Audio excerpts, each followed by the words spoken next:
Affidavit ఇచ్చుకుంటే వాళ్ళు field enquiry చేసుకొని నాకు ఇస్తారు. కానీ నేను ప్రభుత్వాన్ని తప్పుదో పట్టించేలాగా ప్రభుత్వానికి తప్పుడు సమాచారం ఇస్తూ నేను ఏదైనా తప్పుడు సాదా బైనామా అప్లికేషన్ కనుక పెట్టుకున్న 30 రోజులు భూభారతిలో ఉన్నాక ఇంకెవరైనా నీతిమంతులు వచ్చి నా మీద కంప్లైంట్ చేస్తే ఆ విచారణలో నేను నిజంగానే ప్రభుత్వాన్ని తప్పు పట్టిస్తున్నా అని చెప్పి తెలిస్తే జైలు శిక్ష కూడా ఇస్తారు నాకు.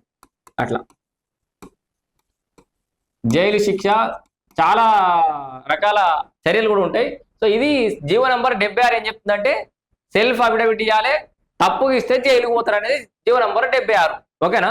ఇప్పుడు అందరికీ ఇదన్నీ గ్రామీణ ప్రాంతాల్లో ఉన్న అందరికీ 77 ఏం చెప్తుందంటే 2020 నుంచి దరఖాస్తులు చెప్తున్నాం కదా మనం, అప్పుడు తీసుకున్న దరఖాస్తు కదా. అయితే 2020 కంటే ముందు మున్సిపాలిటీలు అయినవి ఉంటే కావు. ఆ 2020 ఆ టైం నుంచి మున్సిపాలిటీలు హెచ్ఎండిఎల్ కలిపినవి ఏమైనా ఉంటే అంటే సింపుల్గా చెప్తా ఒక లైన్, దరఖాస్తు చేసుకునే సమయానికి దరఖాస్తు చేసుకునే సమయం ఏంది?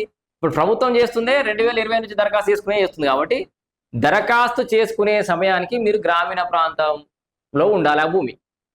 సింపుల్.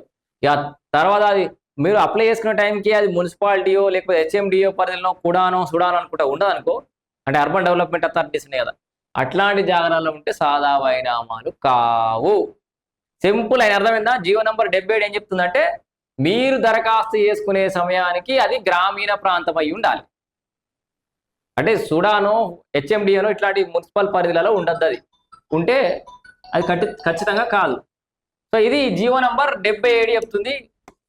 గ్రామీణ ప్రాంతాల వాళ్ళకి చేస్తుంది ఇది. అది జీవో నంబర్ 70లో పేర్కొన్నట్లు అప్పటి గ్రామీణ ప్రాంతాలు అయితేనే పరిశీలించాలి. ఇది జీవో నంబర్ 76. 77 అర్థమైంది కదా? 76 అంటే ఏం లేదు, సెల్ఫ్ అఫిడవిట్ ఇవ్వాలి, తప్పితే జైలుకు.